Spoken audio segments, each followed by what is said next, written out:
Well, hello, welcome again to our reading of the Greek New Testament. We're reading Luke's Gospel, chapter 12, and we're up to verse 13. Apen de tis ek tu oklu auto, didaskali epito adelpho mu merisastai met emu ten kleronomian. And a certain man from the crowd said to him, Didaskali, O teacher, tell to my brother, so speak to my brother, so tell my brother, merisastai, from merisdo is to divide up. So to divide up the kleronomion, the inheritance with me, so to share the inheritance with me. Hode apen auto anthrope tis me katistes ankritan emeristain ephem. Mas, and he said to him, that's Jesus said to the man, Anthrope, O man, who has appointed me from Katistemi as a judge or a meristain? It's the first declension noun here, meristes, which means an umpire. It's from the same verb we saw up here. It's one who divides things up, so an umpire or arbitrator. So who appointed me as judge or umpire over you? Ephumas. Apen de prosautus, and he said to them, Horati kai philases the apopases pleonexia. Hoti uk en to perisuain tini hetsoain autu estin ekton hupakonton auto. And he said to them, this is to the crowds, look and guard from all pleonexia.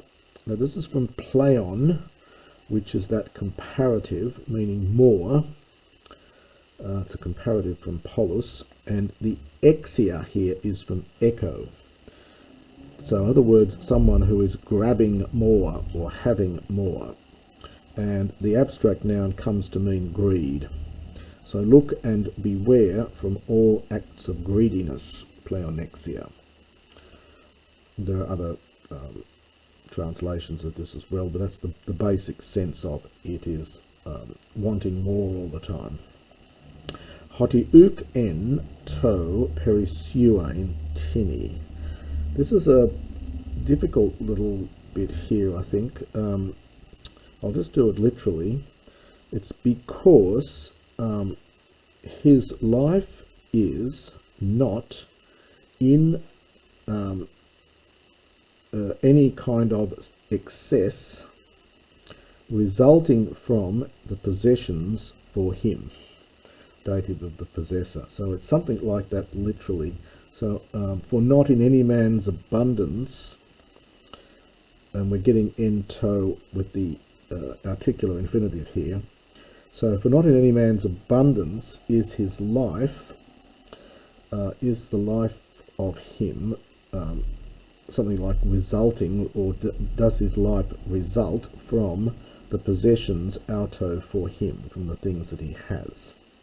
So the meaning's clear, the Greek's a little bit odd here. So it's something, I would translate, life does not consist in an abundance of possessions.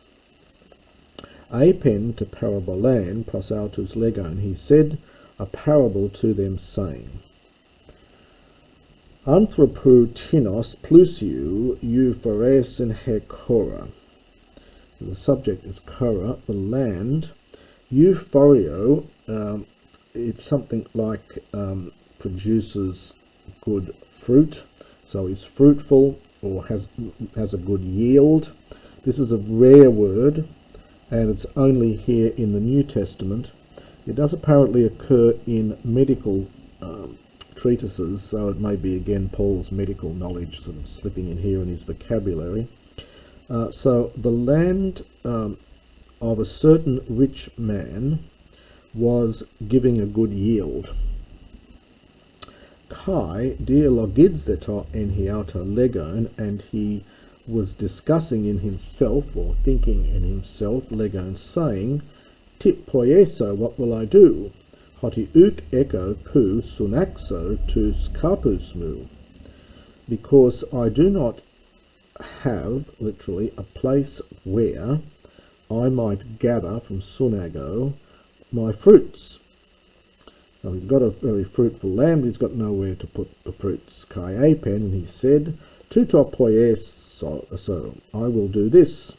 Kath mu tas apothekas kai medzones oikodomeso kai sunaxo eke pantaton siton kai ta agatha mu. So kath hello. Now this is from kath hyreo, if you're looking this one up. Hyreo is to take, the aorist is halon, and the root of halon is hell, and this is the future here. Slightly not the usual future, you normally use hyreso for the future of hyreo. But here this is a future formed from the root. So if you look this one up, it's from kath hyreo, and this is the slightly irregular future here. So it means to pull down. So kath hyreo is to pull down. So I will pull down my apothekas, my barns. This is from apotithemi. It's the place where you store things away. So the barns, and I will build medzonas, bigger ones, comparative there from mega. So I'll build bigger ones, kai sunaxo, and I will gather there all the grain and my good things, literally. So from sun ago. Kai ero te psuke mu. And I've seen this before, this is the future from Lego. I will say to my soul, Psuke, O soul, ekes pola agatha, kaimana es ete pola. You have all, or perhaps many here, you have many good things lying there for many years. Anapalu, this is a middle imperative here, from anapao to rest. So rest, phage, aorist imperative eat, pia, aorist imperative drink. This is from estheo and from pino, eat, drink.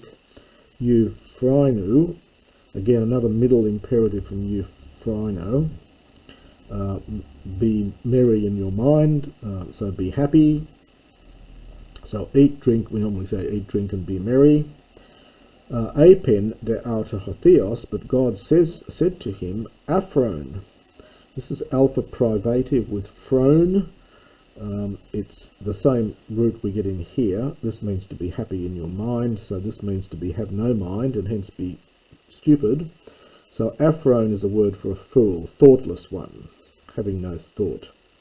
So you fool, you thoughtless one, taute te nukti, on this night, ap I to sin. Now we're not told who the subject of this is, it just means to request, or so they will request or require your soul from you, your life from you. We're not told who the they are. Hade he toimasas. This is an aorist from hetoi masdo. Those things which you have prepared, tini estai, who, for whom will they be? Estai. Hutos ha tharisdon hiauto kai me estheon pluton. Thus it is, or thus is the one treasuring up for himself, so storing up treasures. This is a participle from thesauristo. Thesauros is a treasure. We get our word thesaurus from that, a word, a treasure book of words. So anyway, here it's the verb. So thus is the one treasuring, making treasures for himself, kai may and not. This is another participle here from plutio, to be wealthy, as theon, in respect of God, and not being wealthy in respect to God. The next little pericope that pericope was only in Luke. This one now is in Matthew as well, so it's part of that common Q material. Apen de pros tus methetas autu. He said to the disciples, and we get autu in brackets, to his disciples, diatuto lego humin. On account of this, I say to you, me merimnate te psuke ti phagete, me tito somati ti enduseste. Do not have a care, from merimnao is the verb. It's an alpha contract verb. Do not have a care for your soul, what you might eat, aorist subjunctive from esthio, nor for the body, ti enduseste, what you will put on, from enduo. Hega psuke pleon esti tes trophes, kai tosoma tu endumatos. For the soul, or the life, the psuke, is pleon, it's a comparative, is greater. Now it's a comparative, but it's only got two forms, so although this is feminine, it uses this ending here. For the life is pleon, greater, and then a genitive of comparison, than, trophe, food, and the body, understand, is greater than, genitive of comparison again, to endumatos, that which you put on, that is clothing. This is from enduo is the verb, enduma is the third declension. Neuter, noun. Katanoesiti tus korakas, hoti usperusin, udi therisdusin, hois uk estin tameon udi apotheke, kai hotheos trefe autus. Consider, from katanoio, this is an aorist imperative, consider the korakas, this is from korax. Third declension noun, korax, korakos, it's the ravens.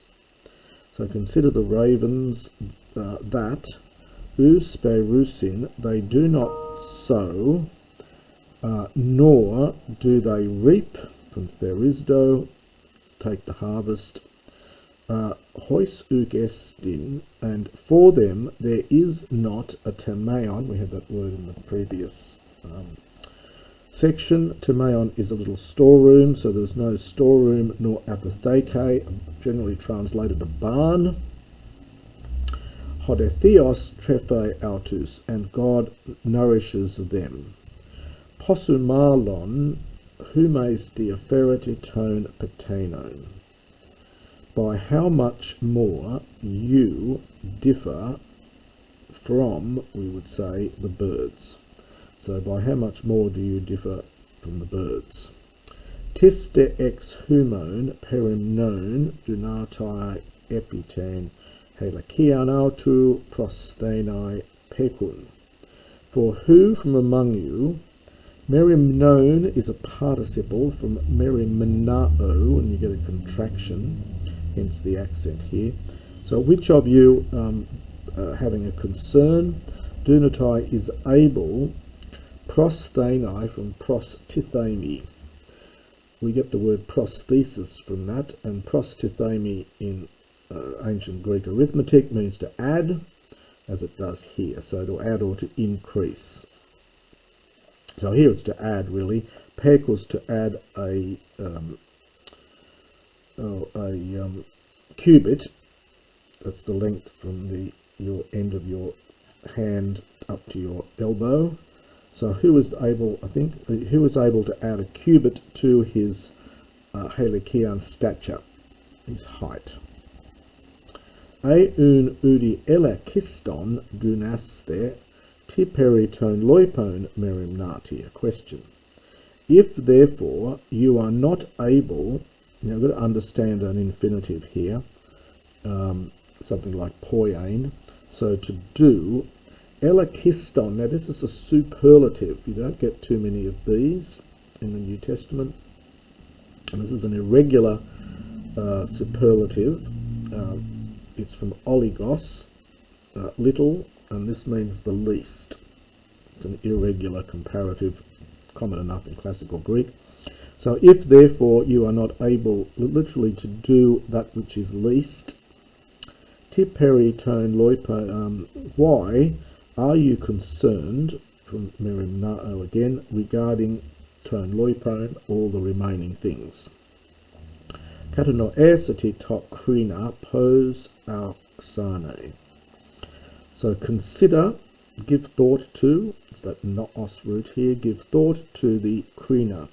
Now this has got nothing to do with krino judging. This is it's top krinon. It's got a long I. It's a second declension neuter noun. Tokrinon is a lily, and this is the plural here. So consider the lilies, how auxane they grow, from auxino, how they grow. U copia udi nethe.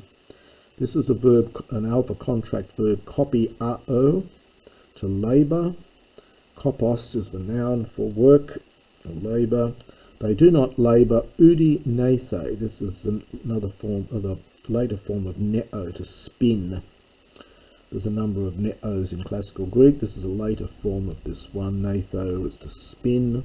So neither do they labour nor do they spin. But I say to you, udi Solomon in passe te doxe autu. Not even Solomon in all his glory, periobalita hos in tutone, was well clothed. It's from peribalami, middle. It's to cast things on you and hence get yourself dressed. So, and this is passive here, I think. Was clothed as one of these. Ende en agro ton horton onta semeron kai arion es klibanon balominon hotheos hutos amphiesde posumalon humos oligopistoi. And if the corton, now this is accusative here, so if the grass in the field, literally being today, so being in the sense of existing today, kai arion, and tomorrow, balominon, being cast as klibanon into the, this is a little furnace, a sort of portable oven. The word does turn up in the Septuagint, but I don't think it's very common at all in the New Testament. So being cast into the klibanon, into the oven, God thus amphiese. This is a very rare and very late word. It's only here in the New Testament. It's from amphiesdo. And I think looking at it, it's amphi. The epsilon here, I think, must come from the root of henumi. Henumi is an old verb meaning to clothe, and the root, the stem of it is hen, and it looks like they've formed a new verb here using part of the stem of henumi, because amphihesdo means just to clothe. But anyway, it's a late word, and it's only here in the New Testament. So it's then literally then God clothes thus. So if God clothes in this way the grass in the field, being existing today and tomorrow being cast into the oven, posso, by how much malon moi, understand, will he clothe humas, you, oligopistoi, you of little faith, kai humes meitseteti ti bageti kai ti piete kai me meteoridzeste. And you do not seek what fagete you might eat and what you might drink. Kai me meteoridzeste. This is a very funny word to use here. The word literally, we get our word meteoric from this. It literally means to be taken up into the air, to be lifted up into the air. And the metaphor here, some scholars think, may be from when you're in a boat on a very choppy sea, and the boat goes up on the top of a wave and you suddenly find yourself in mid-air and you're rather terrified. And the meaning of it here apparently means to be anxious, so do not be anxious. But the verb itself is quite fascinating, meteorisdomai, to be up high up in the air, to be lifted high up in the air, and hence to become anxious. Tautaga pantata ethne to cosmu epitse tu sin, humon de hopate uden hoti creativity tuton.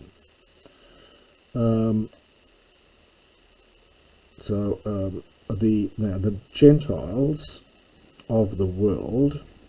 Now we've got neuter plural, but we actually get a plural verb here. Luke most of the time does neuter plural singular verb, but here he doesn't.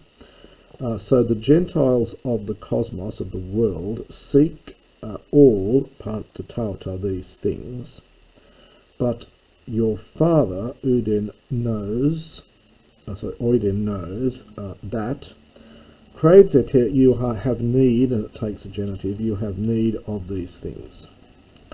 Plain, but se te tain, seek ten basileon autu, seek his kingdom, kai tauta pros tethesetai humin.